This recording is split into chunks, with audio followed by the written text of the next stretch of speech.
এই যে ময়ূকের মতো, ময়ূক রঞ্জনের মতো জোকারের পাল্লায় পড়ে শুভেন্দু অধিকারী আর একটু বড় জোকার হয়ে গেছে। মানে জোকারদের মধ্যে কম্পিটিশন, কে কত জোকারি করতে পারে। সেই জন্যে শুভেন্দু অধিকারী মনে করছে যে কিছু উদ্বাস্তু মানুষ যারা বাংলাদেশ থেকে সেখানে আছে তাদেরকে হাতের মুঠোয় নিয়ে নিয়েছে, ফলে তাদেরকে যেমন নাচাবে তেমন নাচবে। তো এটা নাচানোর একটা কৌশল। আসলে উনি যে কলকাতা শহরের বুদ্ধিজীবী মানুষ শুভেন্দু অধিকারীকে নন্দীগ্রাম আন্দোলনের জন্য ভালোবাসতো, রেসপেক্ট করতো, তারা এখন ওকে ভাঁড় এবং জোকার বলা শুরু করেছে। টোটালটাই একটা ভাঁওতা, নষ্টামি। এবং ভারত সরকারের সঙ্গে বাংলাদেশ সরকারের যে গভীর সম্পর্ক, বাংলাদেশ আর ভারতের মানে এত আর্থিক সম্পর্ক, বিশেষত বিজনেসের ক্ষেত্রে তো হবেই। ফলে ভারত বাংলাদেশের যুদ্ধের কোনো স্কোপ কোনো দিন নেই। যদি ওই আপনার চট্টগ্রামকে নিতে হতো তাহলে ৭১-এর সময় দেখা যেত বা স্বাধীনতার সময় দেখা যেত। তারপরে কিন্তু ভারত প্রতিবেশী দেশ হিসেবে বাংলাদেশ ভারতের খুব কাছের। আর বিশেষত শুভেন্দু অধিকারী তো এখন আর বাঙালি নয়, সে এখন অবাঙালিদের পক্ষের প্রতীক। সে বিহারিদের, গুজরাটিদের, মারওয়াড়িদের, সে এখন হিন্দুত্ববাদী। ফলে বাঙালি যারা, শুভেন্দু অধিকারী বা আর বাংলা বাদে আমরা বাংলাদেশের বাঙালি, সে হিন্দু মুসলমান হোক আর বাংলার বাঙালি হিন্দু মুসলমান হোক, আমাদের কোনো বিভেদ নেই। আমাদের একটাই পরিচয়, আমরা বাঙালি। আপনার বন্ধু শুভেন্দু অধিকারী সে বলছেন যে বাংলাদেশের ৩ লক্ষ রিক্সাওয়ালা নাকি পশ্চিমবঙ্গ দখল করতে আসছে, তার কাছে খবর আছে, কি বলবেন?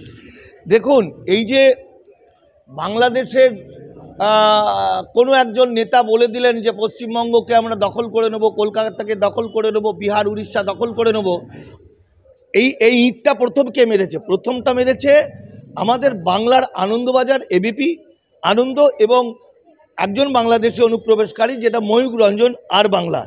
এরা ওই আমাদের কি বলে, চট্টগ্রাম দখল করে নেব, বাংলাদেশ দখল করে নেব, এসব ডায়লগে চলছে। এ ওকে ডায়লগ দিচ্ছে, সে তাকে ডায়লগ দিচ্ছে। কিন্তু বাস্তবে ভারতের সঙ্গে বাংলাদেশের সম্পর্কটা খুব মধুর। তার কারণ ভারত বাংলাদেশের যে চুক্তি, যেটা আপনার 1974-এ হয়েছিল, যেটা মুজিব এবং ইন্দিরা গান্ধী যে ট্রিটি, যে চুক্তি হয়েছিল, সেই চুক্তি অনুযায়ী ভারত বাংলাদেশ একসঙ্গে কাজ করবে।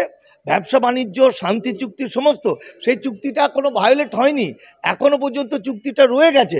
ফলত শুভেন্দু অধিকারী যেটা বলছে, এটা আসলে হিন্দুত্ববাদীদের একটু ডায়লগ। ও হিন্দুত্ববাদী এবং বাংলাদেশ থেকে আসা উদ্বাস্তু মানুষদেরকে ধরার জন্য একটা কৌশল। যেমন ধরুন, একটা গর্তের মধ্যে সাপ আছে, সেখানে একটু ধোঁয়া দিয়ে দেওয়া হলো, তাহলে সাপগুলো বেরিয়ে পড়বে, সেইগুলোকে ওরা এবার মারতে পারবে। ফলে এইভাবে হিন্দু মুসলমানের বিভাজন আর বাংলাদেশি কারা, এইটাকে দেখার জন্য এটা একটা টেকনিক। মারাত্মক যেটা করেছে শুভেন্দু অধিকারী, সেটা হচ্ছে গতকালকে পরশুর একটা ভিডিও দেখেছি, হয়তো 1.5 কোটি মানুষ দেখেছে।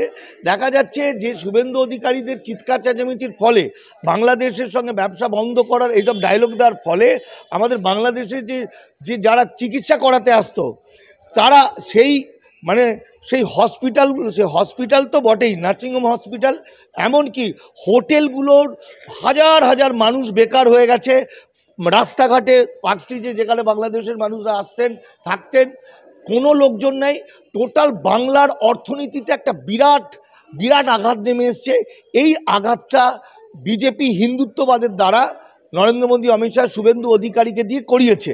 আসলে এটা একটা যেমন ফেরববাজ, ডায়লগবাজ, বাংলাদেশেরও কেউ একজন ফেরববাজ, ডায়লগবাজ এই ডায়লগগুলো দিয়েছে। এটা ডায়লগে চলছে।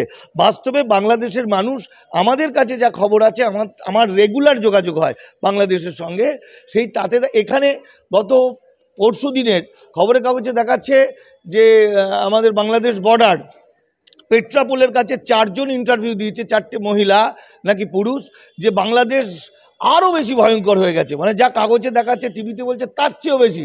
আসলে তা না। আসলে এরা মনে করছে যত বলতে পারবো তাহলে আমার নাগরিকত্বটা ভারতবর্ষে হবে। মানে এটা ধান্দা করে বলছে, কিন্তু ও জানে না পাসপোর্ট ভিসা ছাড়া এলে এখানে ইল্লিগাল মাইগ্রেন্ট হয়ে যাবে, এখানে নাগরিকত্ব পাওয়ার কোনো সুযোগ নয়। এগুলো ধরার একটা টেকনিক।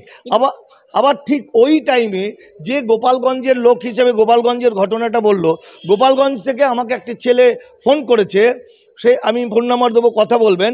ওই ছেলেটি বলছে, আমি শান্তনু ঠাকুরের ডান হাত ছিলাম, বিজেপি। আপনাদের ভিডিও দেখে আমরা ভয়ে পালিয়ে এসেছি, পালিয়ে আসার পর বুঝে নিয়েছি যে শান্তনু ঠাকুররা বিজেপি আমাদের শেষ করে দেবে। আমরা এখন খুব ভালো আছি, আমরা বাংলাদেশের মানুষ, হিন্দু মুসলমান সব একসঙ্গে আছি, ইন্ডিয়াতে এগুলো প্রচার চলছে। ফলে শুভেন্দু অধিকারী একটা দায়িত্ব নিয়েই হিন্দু মুসলমানের একটা বিভাজন তৈরি করছে। না, এই যে শুভেন্দু অধিকারী এত কিছু থাকতে বলছে সেনারা আসছে না বা সাধারণ জনগণ আসছে না, রিক্সাওয়ালারা পশ্চিমবঙ্গ দখল করতে আসছে, আর শুভেন্দুর কাছে তার খবর। হ্যাঁ, এটা তো ইন্টারেস্টিং ব্যাপার। তার কারণ হচ্ছে শুভেন্দু একটা জননেতা ছিল সিঙ্গুর নন্দীগ্রাম আন্দোলনের সময়, একটা বলিষ্ঠ জননেতা, যেটাকে আমরা ভালোবাসতাম। শুভেন্দু আমার খুব ঘনিষ্ঠ ছেলে। কিন্তু পরবর্তী সময় এই যে ময়ূক রঞ্জনের মতো জোকারের পাল্লায় পড়ে শুভেন্দু অধিকারী আর একটু বড় জোকার হয়ে গেছে। মানে জোকারদের মধ্যে কম্পিটিশন, কে কত জোকারি করতে পারে। সেই জন্যে শুভেন্দু অধিকারী মনে করছে যে কিছু উদ্বাস্তু মানুষ যারা বাংলাদেশ থেকে সেখানে আছে তাদেরকে হাতের মুঠোয় নিয়ে নিয়েছে, ফলে তাদেরকে যেমন নাচাবে তেমন নাচবে। তো এটা নাচানোর একটা কৌশল। আসলে উনি যে কলকাতা শহরের বুদ্ধিজীবী মানুষ শুভেন্দু অধিকারীকে নন্দীগ্রাম আন্দোলনের জন্য ভালোবাসতো, রেসপেক্ট করত, তারা এখন ওকে ভাঁড় এবং জোকার বলা শুরু করেছে। টোটালটাই একটা ভাঁওতা, নষ্টামি।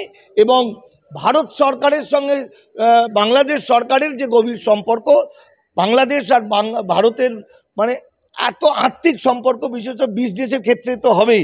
ফলে ভারত বাংলাদেশের যুদ্ধের কোনো স্কোপ কোনো দিন নেই।